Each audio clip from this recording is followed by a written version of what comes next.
guys and welcome back to my channel. I'm Georgia and today I wanted to show you how I cover my acne with foundation. My acne foundation routine, one of the two, both the same thing. But today I wanted to show you that. Obviously you can kind of see the bigger pimple here because it is a mountain on my face right now, but otherwise I think I've done a pretty good job in covering everything. I have done a bit of a thing at the end of this video just talking about, like, I don't feel like you have to cover your acne. I don't personally feel like I have to, and I don't want to every single day. I've been sat here for an hour doing this and this isn't something I'll do every single day. I'm quite happy either wearing no makeup or just a very light foundation, like tinted moisturiser. And my acne is just, it's just acne. At the end of the day, why should I try and cover it so much for other people? If I feel good, then why does it matter what I look like to other people? But anyway, yeah, this is how I do it. Okay, so I'm starting off with cleanse and moisturise skin, and then I'm just going to go in with the Revolution Conceal and Fix in light beige. This is like a slightly darker tone, or slightly darker colour on me. Obviously it does still match me, but it's just a slightly, I just noticed it to be slightly darker. So I think it's good for doing like acne coverage underneath foundation, because then it doesn't draw the eye to the lighter part, or where like sometimes if you use lighter concealer that you'd usually use under your eyes or something, if you use that for your face, it's going to be more obvious. So this one is just a slightly darker tone on me. And then I'm using my Bdellium Tools Brush in 938 out, the blending concealer brush. It's just a really nice little fluffy one. I really like this one. So I'm just going to take a bit on my brush and then just start patting it onto the main blemishes to start off with. So I'm just putting this concealer where I want it first, and then I'm going to go in and blend it in a second. This concealer also has salicylic acid in it, so that's good for blemishes and like your pores and stuff as well. So I feel like this is almost a bit of a treatment. Okay, then I'm just going to start blending it in. And if you do feel like you put a bit too much on, you can kind of blend that out into other areas of your face. Or just start dabbing it in with your finger, just help it to melt in and like move around a bit better. And then I'm just going to take a bit more and just put in the places that I feel need a bit more coverage or have missed. I do have quite kind of red skin at times anyway, so this is nice to create sort of like a base before I put anything else on top of it. And it just kind of creates a second layer to stop that redness from coming through.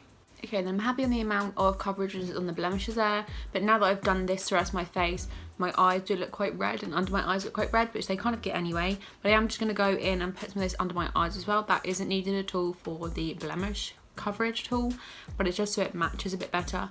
Obviously I'm going to put more foundation and probably a concealer on top of this too, but I just want it to be like a unified base first. This brush is really nice too. It's a really nice fluffy brush. Obviously when it is covered in product it can be quite dense, but once you've kind of put that product onto your skin it does work really nicely to buff everything out. Now just making sure that the product is all off of that brush so it's kind of dry fluffy again, I'm just going to go into a bit of setting powder, not too much but just get a bit on the end of my brush, and then just kind of dab it where the main or like the bigger spots are. This is to kind of keep that concealer there so it doesn't move around when I'm putting the rest of my makeup on. And when you're doing this in little places, because it can get kind of cakey otherwise, if you just do your whole face and then go with the concealer on top, it can get quite cakey. And this is again just to keep everything matte. If anything's lighter in colour or it's shiny, the light's going to reflect off of it and it's going to be like more visible, you better see it. So putting a little bit of powder on before you put foundation on, hopefully it'll just help it a bit more matte. Okay, now so I'm happy with that, I'm just going to leave that on for a little bit, just so it really like sets in there, you know. Because the concealer I used was quite heavy, it's quite a creamy thick concealer, I'm going to be going in with a lighter foundation. This is the Loreal Infallible 24-hour Fresh Wear foundation. I really like this one, and this one is going to give enough coverage to the rest of the face without making it look like these bits and these places are really highly covered. It's just going to make it blend really nicely together and look really good on the skin. I'm going to start by going in with a brush just because you get a bit more coverage with a brush, but otherwise I am going to go with my beauty blend afterwards because I don't want to move this product around too much on my face like you would normally use in like the brushing motion, because it's going to move this coverage I have already put down. But the beauty blender will just give it a bit more of like mixability, blend, it just blends in nicer for that really. So I take a little like powder brush I'm just going to dab it in those places where I put that powder before. Not really brushing, just dabbing it so it does take off the excess powder, but almost like pressing it into the skin at the same time. Okay, then I'm going to take some of my foundation.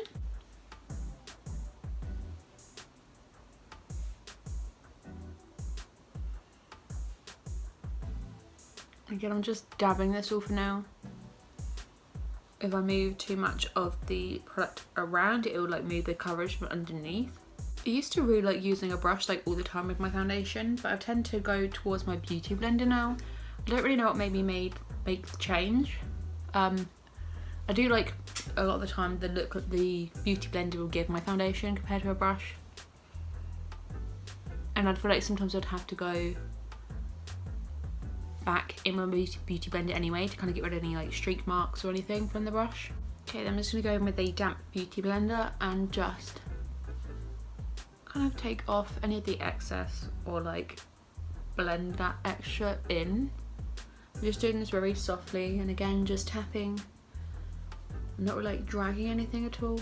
This will just help to push the makeup like into the skin as well, so it has a bit more of a flawless look. And then we're just going to put a little bit of concealer on like under my eyes, just to brighten them up. I'm just taking a bit on the back of my hand. This is the e.l.f. Camo Concealer in the shade Fair Warm.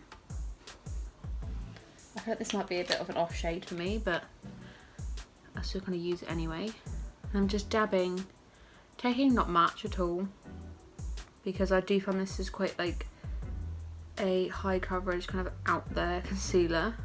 Okay, then I'm just going to take my ring finger and kind of push in where I have got like creases or like wrinkles under my eye that this concealer is going to be sitting in, just to really make sure it's all pushed in there, I guess.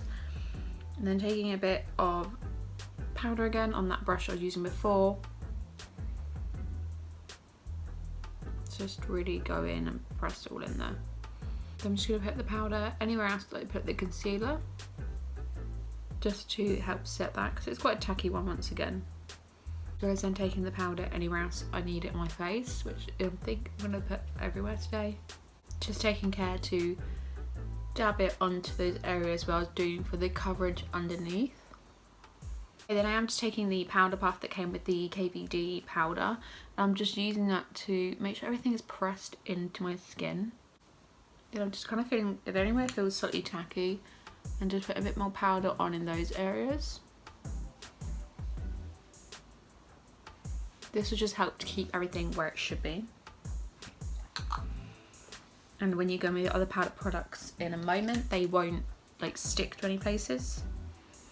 Just taking out a slightly fluffier brush to get like the rest of my face or the bigger areas of my face.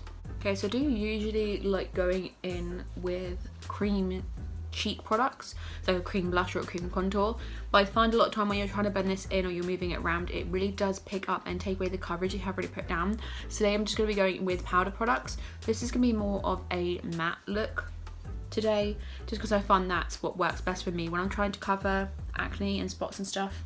Okay, so today I picked up my Beauty Bay bronzer. This is just a nice matte shade. And I'm taking my fluffy brush again, because I feel like if I use a smaller brush to do anything, it does kind of take stuff away. So I'm just going with my fluffy brush and taking a bit just to warm up my face, really. And with this, I tend to try to avoid the areas where I do have blemishes that I'm trying to cover up, which is hard a lot of the time because it is a lot of time on my cheeks and then on my chin, and that's kind of where you want to put the colour a lot of the time. So I do make sure I'm using a very light hand, and sometimes even just patting over where I want to blend out on those areas, compared to like the sweeping motion I use on the rest of the face. And then I'm going in with blush using the same brush again there. This is the Anastasia Beverly Hills Blush Trio in Cocktail Party. I picked this one up because I originally picked up my Milani blush and I realised it's shimmery, so it will, like, you know. So I went in with this one instead, just getting a bit there. With my blush, I tend to like to tap it in anyway. This is where you kind of want it to be a matte base before you put anything on, because it will kind of catch in places otherwise. Okay, and this is where I normally put my blush up here. But this is kind of the blemish area. So I'm going to be taking my blush down a bit onto my actual like apples of my cheeks today,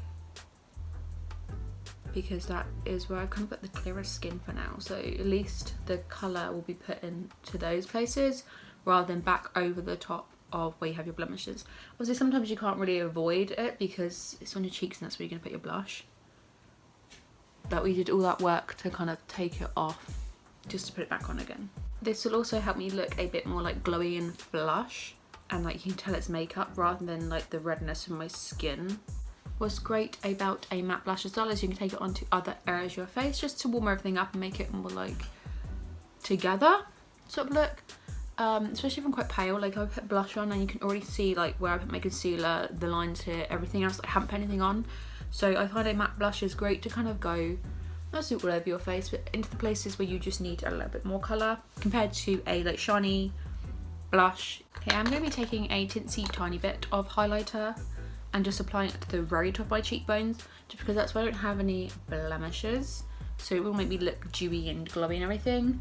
But usually I put so much highlighter on everywhere, so it would definitely pick up on this texture difference. And then I am going in with the Zoeva Screen Queen highlighter palette. Has a few nice shades in here. They look really nice and they are really nice and highlighting and everything, but I just feel they're slightly more natural compared to the normal highlighters that I tend to go for. So I'm just going to go in with this shade here. Just taking a little bit on the end of my brush and then tapping it off.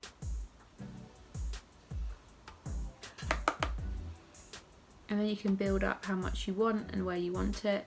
A lot easier than a fan brush. I do like using a fan brush, especially during the summer when I want a really nice like glowy look. But it is nice to have a bit more control with the colour with one of these brushes. Then I'm just going to take this into the areas where I'd usually use a highlighter anyway. Once again, just to keep up with like the overall dewy look, but just being careful not to put it in places where the blemishes are. Obviously depending on the position of your blemishes and you really want to wear a highlighter, or like if I really wanted to wear it, I'd still go ahead and wear it, but it's just going to be more highlighted and then the eye's going to be drawn to it. Like I said, a lot of my blemishes are on my cheeks, so it does become hard to keep the coverage as well as adding other colours and stuff on top. Okay, so last thing I'm doing is just going back and dabbing on a little bit more powder in those places where I want that coverage or to keep that coverage. Okay, and then when I'm happy with everything, I'm just going to go in with the setting spray. This is the Colourpop Pretty Fresh Hyaluronic Setting Mist. I really like this one. And I really think that a setting mist or a setting spray just helps everything like melt together, just kind of go together so nicely. And I know I still like to keep everything matte, but I feel like a setting spray or mist just makes your skin look more like skin. All the makeup will kind of melt together a bit better. The powder won't be so matte, but it'll be like a nice natural matte. It just comes across a lot more like healthy and dewy as well. Okay, and this is the finished result. Everything looks nice and like uniformed, and it has a nice sheen to it without being too much and without it catching the light in places where I have got the blemishes. Obviously it varies every single time depending on where you've got the blemishes on your face or how much coverage you need or how much this and that. Like, this isn't my go-to look and I don't do it all the time to cover my blemishes. I've just kind of got to this point now where I have acne. Yes, I do have acne, I have blemishes, and I don't cover them every single day, and I don't try to. One, because a lot of the time it makes my skin more congested, or it's just it takes a while. I've been sat here for an hour doing this, and I'm not gonna be doing that every single day just to cover a few spots on my face. I mean, like, who cares at the end of the day, really? But this is just a nice look if you wanted to go for a glam sort of look, or if you do have somewhere to be.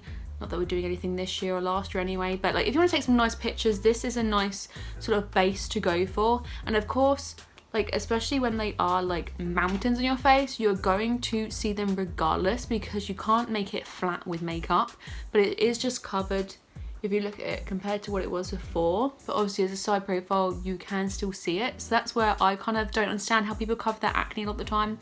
When it's quite bumpy, I think, where do those bumps go? How do they do that?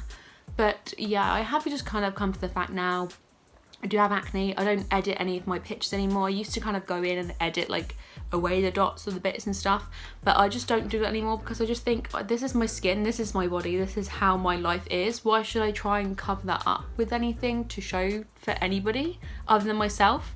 Like, I don't know, like I like this look I've done today, but also I'm quite happy with a very natural sort of either nothing on my face or like a tinted moisturiser, and then I do the rest of my makeup. I'm quite happy with everything, so it's not like I'm trying to really hide or cover anything up. It is just what it is, isn't it, really? So I like my skin. This is the best it's been for quite a while, so I like it, and yeah, everything like that. So don't feel the pressure to cover up your skin or cover up your acne, because it is a thing that does affect a lot of people, and it's all about how you own it at the end of the day. But anyway, yeah, thank you so much for watching. Hopefully you liked this video. Hopefully this has helped you give like some ideas of how to do like a full coverage makeup look. Once again, like I said, this isn't what I usually do all the time, so this was kind of like a new thing for me to do as well. But anyway, thank you so much for watching, and I'll see you again soon. Bye! Going in with the Zoeva Screen Queen and then I'm going in with the Zoeva Screen, and then I'm going in with the